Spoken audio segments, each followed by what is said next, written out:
를 위한 모두를 향한 모두의 궁금증 흑 인터뷰. 윤석열 국민의힘 선대위 3김 체제 출범을 알렸는데요. 그런데 3김 중에 한 명인 김종인 전 비대위원장 좀 불쾌감을 표시하는 것 같습니다. 오늘 나는 일상으로 돌아간다, 정치에게는 더 하지 말라, 이런 발언 내놨습니다. 어떻게 윤석열 후보 측에서는 반응하는지, 윤석열 선대위 내부 분위기 어떻게 돌아가는지도 물어보겠습니다. 국민의힘 선대위 총괄 본부장 거론되고 있습니다.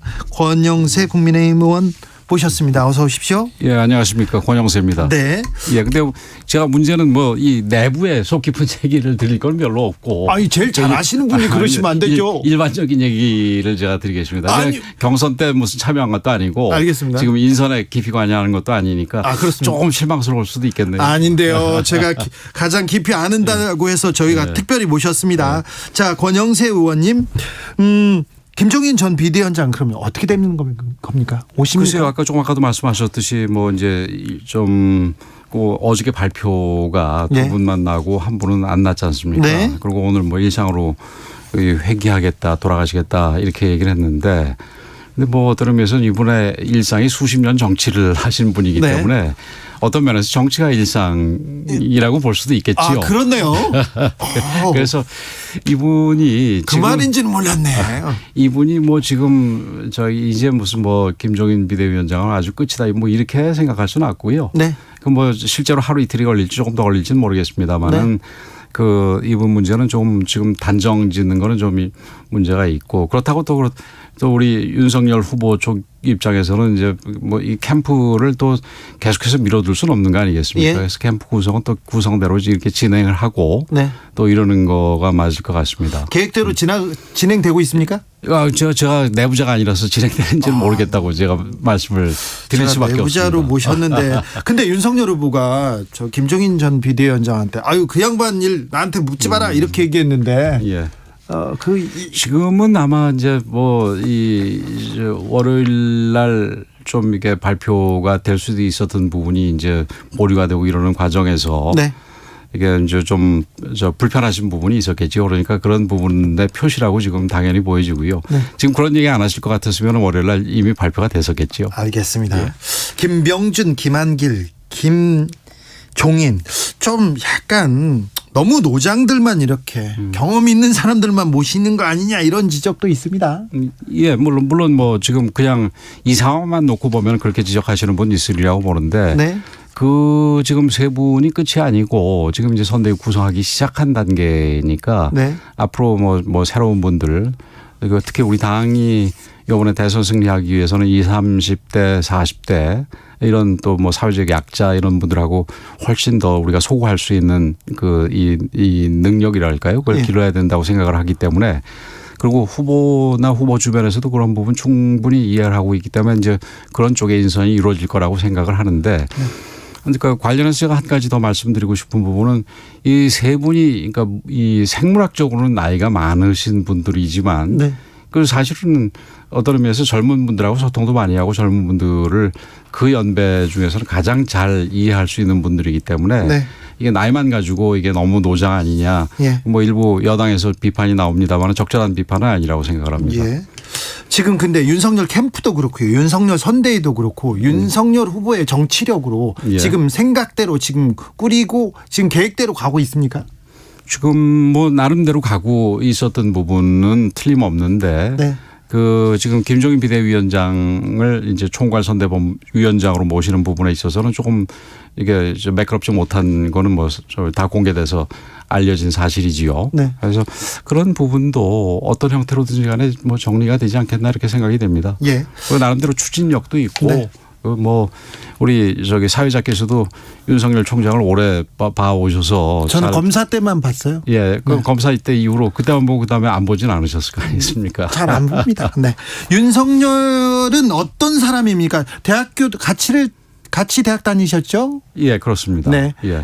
권영세 의원께서 선배고요. 예. 어떤 학생이었어요? 제가 2회 선배고 그 서울대 법대에서 형사법학회라는 모임이 있었는데 네. 제가 3학년 때 회장을 하면서 이제 1학년 회원들을 모집할 때 네. 그 제일 먼저 모집 제일 먼저 리크루트한 게 윤석열 지금 후보입니다. 어떤 면이 보였습니까? 이 동료들하고 잘 어울리고, 네. 그다음에 이 얘기를 나눠보면은 그러니까 단순히 이제 1학년이니까 법에 대해서는 잘 모를 텐데 일반적으로 이 사회과학이라 할까요? 일반적인 부분에 대해서 네. 그 나름대로 자기 주장을 잘 필 수도 있고 네. 좋은 친구라고 생각을 해서 그때는 이제 같이 하자 이렇게 얘기를 했지요. 권영세 의원은 먼저 검사가 됐습니다. 한참 먼저 검사가 되고 나중에 윤석열 후보도 검사가 됐습니다. 예. 검사 윤석열은 어땠어요? 그 검사 윤석열로서는 제가 같이 근무를 해보거나 이러지는 않았는데 네. 이제 그 뒤에 언론으로 이제 수사하는 내용을 보면은 굉장히 꼼꼼하고 굉장히 집요하고 그런 아주 이 강골 검사 그리고 다 잘 아시다시피 정권에서 사실은 검찰이 정치적인 그 사건들을 굉장히 수사를 많이 하게 되지 않습니까? 네. 그런 경우에 어떤 외압 부분에 굴하지 않고 이 법대로 네. 이 정의감 대로 그렇게 네. 수사하는 검사로 알려졌고 그리고 실제로 그런 것이 밑바탕이 돼서 지금 오늘의 윤석열이 있을 수 있었다 이렇게 생각을 합니다. 알겠습니다. 하나 더 물어볼게요. 네. 대학 시절에 전두환 모의 재판에서 사형 구형했다. 이게 전설처럼 지금 내려오고 있는데 그 재판 같이 하셨습니까? 그때는 제가 같이 안 했습니다. 안 했습니까? 예. 네. 근데 저도 나중에 듣고 알게 됐습니다. 나중에요. 이번 윤석열 후보는 그 전두환 전 대통령, 전두환 씨 사망 이후에 어떤 입장을 내거나 어떤 생각인지요?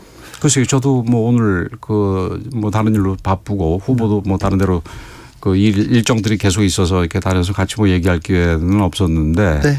언론에 보도된 바에 의하면은 조의는 표하되 네. 조문은 가지 않는다. 조문은 가지 않는다 이런 식으로 아마 참모들하고 얘기해서 정리된 걸로 알고 있습니다. 네. 왜 그렇게 정리됐어요? 잘 모르겠습니다만은 전두환 대통령에 대해서 여당은 대통령이라고 부르는 것도 어쩔 수 없이 부른다 할 정도로 굉장히 부정적이지 않습니까? 네. 그래서 그런 부분들 전두환 전 대통령의 부정적인 부분이 아무래도 영향을 주지 않았겠나 이렇게 생각을 합니다. 네. 학생 윤석열, 검사 윤석열까지 했습니다. 정치인 윤석열 어떻게 보십니까? 지금 4개월, 5개월 됐습니다. 사실은 정치가 이게 처음 시작을 하면서 그것도 그냥 일반 평범한 정치인이 아니라 대선 후보로 바로 간다는 게 쉬운 일이 아닙니다. 그렇죠. 역사에 없던 일입니다. 예. 그리고 외부에서 그런 식의 이 길을 조금 걸었던 분들 중에서 끝까지 간 분들이 거의 없습니다. 그런데 네. 이제 배심 있게 가는 걸 보면서 이 내공은 좀 있구나 이렇게 생각을 하고 있습니다. 지금 어쨌든 우리 제1야당의 대선 후보가 되고 또 여론조사상으로도 지금 이재명 후보를 압도하는 여론조사가 많이 나오고 있지 않습니까? 그래서 그런 부분을 볼 때 여태까지의 정치인으로서의 변신은 객관적으로 얘기를 하더라도 성공적이다 이렇게 평가를 합니다. 네. 반문. 예. 네, 반민주당. 예. 이거는 확실히 알겠어요. 예. 근데 다른 정치인의 윤석열의 이 핵심은 뭘까? 이거는 좀 고민하게 됩니다. 복잡하게 무슨 정치적으로 어떤 아젠다를 들고 나오는 것보다도 사실은 큰 아젠다로서 상식, 공정, 통합 이런 부분들이 본인의 입으로도 일부 얘기한 부분도 있지만 본인의 이 말 넘어서 행동으로 보여주는 부분이 그런 부분을 중시하지 않는가 저는 이렇게 생각을 하고 있습니다. 아직 행동으로 보여주지는 못하고 있는 것 같아요. 예를 들어서 네. 지금 어떤 사람들 인선과 관련된 부분에서도 당내에서는 불편하게 생각하는 분들도 있을지 모르겠지만 우선 김병준 비대위원장께서는 우리 당의 비대위원장도 하셨지만 원래 친노 인사 아니겠습니까? 예. 반문은 틀림없이 반문이라 하더라도. 네. 그리고 어저께 그러니까 상임 선대위원장으로 발표된 김한길 대표도 우리 당에 한 번도 몸담은 적이 없고 오히려 DJ 정부에서 역할을 많이 했고 계속해서 지금 여당 쪽하고 같이 있었던 분 아니겠습니까? 그리고 지금 기억을 하시겠습니다마는 이 윤석열 후보가 우리 당에 들어오기 전에도 이 중도와의 그 외연 확장 부분에 대해서 굉장히 강조를 했습니다. 그리고 당에 들어가는 문제도 이 중도와의 외연 확장을 한 다음에 들어가든지를 판단을 해야지 지금 좀 미리 들어가는 게 뭐 적절하지 않다라는 식의 얘기도 뭐 했었지요. 그런 면을 봐가지고는 이게 좀 이렇게 이 진영으로 나눠져 가지고 우리 진영 가지고 뭘 하겠다는 것보다는 우리 사회가 찢어져 있으니까 그 자기같이 이제 신인 정치인으로서는 그 기존의 어떤 정파 싸움이라든지 정당 싸움에 물들지 않은 사람으로서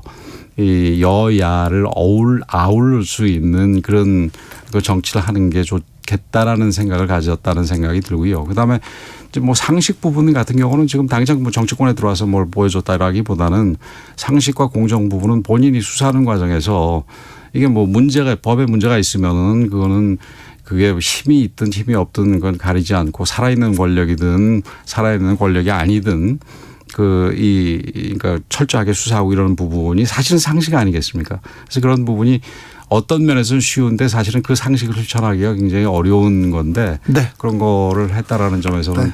알겠습니다. 상식과 공정을 체화한다. 네. 이게 제가 너무 좀 칭찬을 많이 해주나요? 네네. 뭐 설명은 해설은 아주 좋았습니다.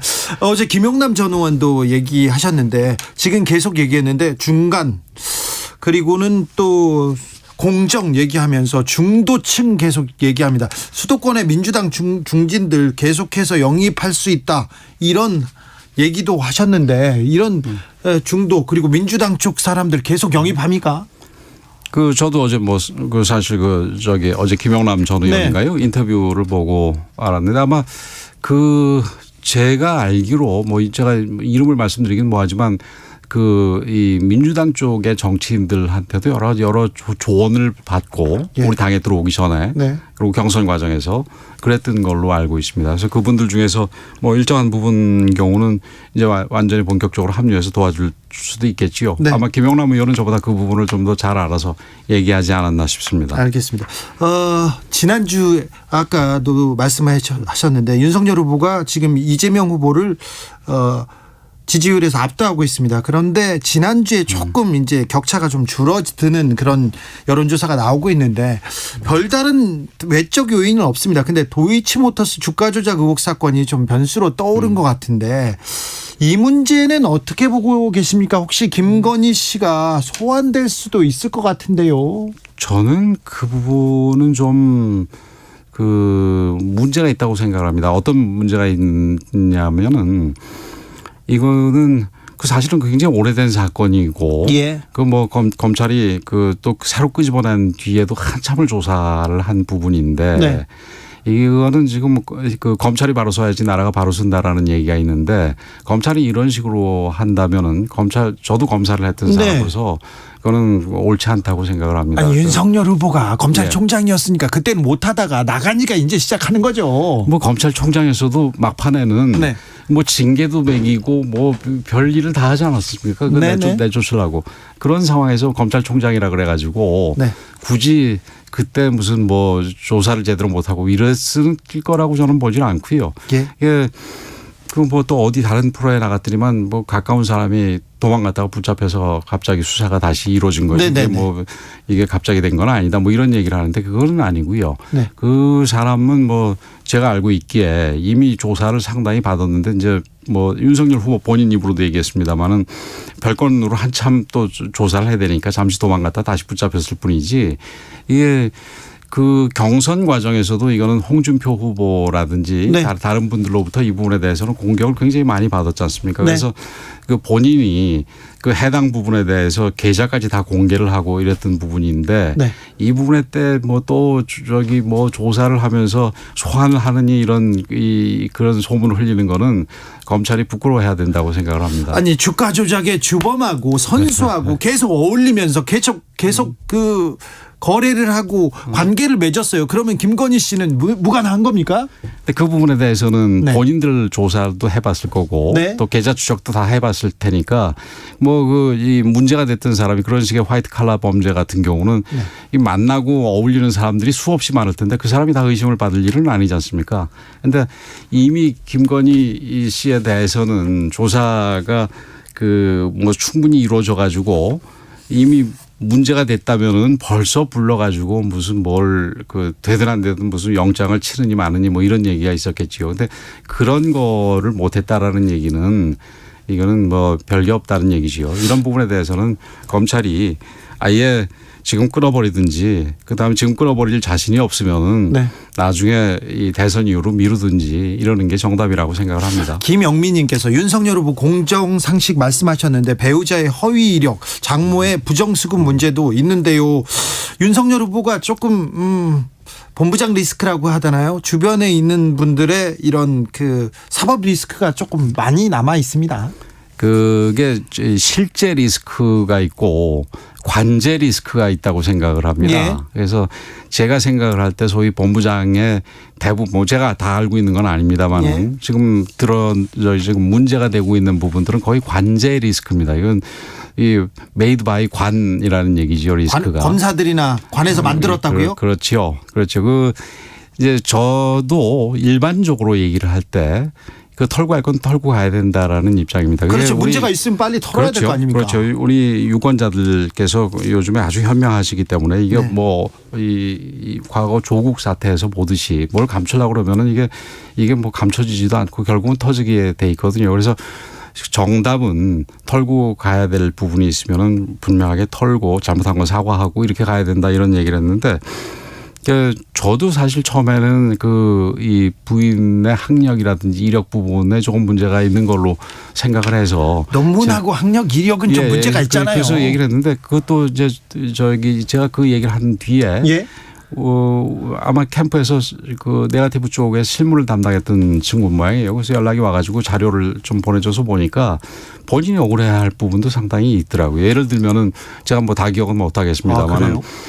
서울대에서 무슨 경영대학원을 졸업했다라는 부분이 네. 뭐 대학원이 그러니까 이 학위를 주는 제대로 된 경영대학원이 있고 경영 전문대학원이 있답니다. 그런데 네. 그 부분을 생략했을 부분 그런 오류만 있을 뿐이지 그게 무슨 뭐 우리 과거 조국 전 장관과 비교될 거는 아니라는 주장인데 뭐 일리가 있다고 생각을 합니다. 그래서 그런 부분 같은 경우는 그래도 정확하게 기재하지 못한 부분에 네. 대해서는 좀 사과를 할 걸 사과를 하는 게 필요하다고 생각이 되고 생략했을 뿐 뭐 오류 억울한 부분이 있다. 이게 누락이 됐든 생략이 네, 됐든 누락이었다. 네. 그런 거고 그다음에 이제 관련해 가지고 그래서 제가 그런 얘기를 했죠. 왜 그러면 이런 부분에 대해서 제대로 설명을 하진 않았느냐. 네. 그랬더니만 설명을 했는데 뭐 별로 안 받아줬다 이런 얘기인데 그래서 저는 우리 이번에 그 윤석열 후보의 캠프가 예. 뭐 구체적으로 어떻게 구성이 될지는 잘 모르겠습니다만은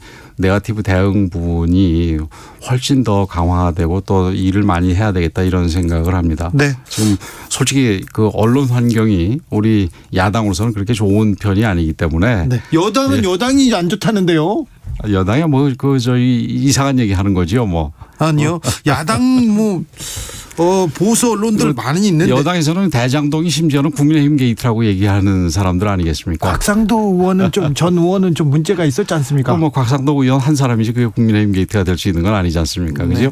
근데 그럼에도 불구하고 그렇게 덮어 씌우고 아무래도 네거티브에 관해서는 여당이 훨씬 잘하지 않습니까? 지난번에 그 김대업 사건 때도 그렇고 가까이는 오세훈 그 시장 당선될 때 뭐 생태탕인지 페라가 뭔지 얼마나 얘기가 많았습니까? 근데 뭐 실제 당선되고 나서 지금 한 몇 개월 지난 다음에 그 얘기 더 이상 됩니까? 안 되지 않습니까?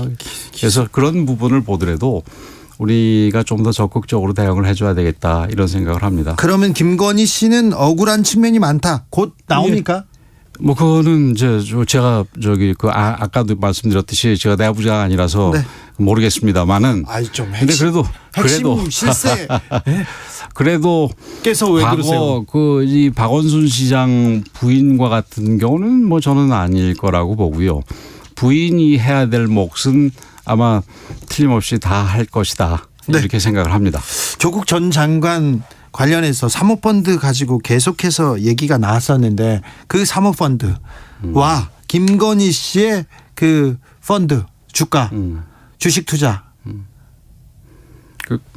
어떻게 비교하세요? 어떻게 보세요? 글쎄요. 그 부분도 제가 구체적으로 다 들여다보지는 않았지만 이미 그러니까 대개 이제 민주당도 사실은 대장동 부분이 이 경선 과정에서 드러나기 시작했던 거 아니겠습니까? 그죠? 우리 같은 경우도 모든 것들이 이제 이 경선 과정에 다 나왔는데 그 부분에 대해서는 윤석열 후보가 충분히 해명할 만큼 했다고 저는 생각을 합니다. 알겠습니다. 최근에 윤석열 후보가 건보료 폭탄론 얘기하기 시작했어요. 근데 윤석열 후보의 장모께서 건보료 편취로 구속된 적 있지 않습니까? 이 부분은 좀 앞뒤가 다르지 않습니까? 그 부분에 대해서는 아마 윤석열 후보가 결혼 전에 문제일 텐데 그렇다 하더라도 그 부분에 대해서는 좀 유감스럽게 생각을 할 겁니다. 네. 앞으로는 윤석열 후보가 정치력도 좀 보여주고 국민들한테 비전과 정책으로 승부할까요?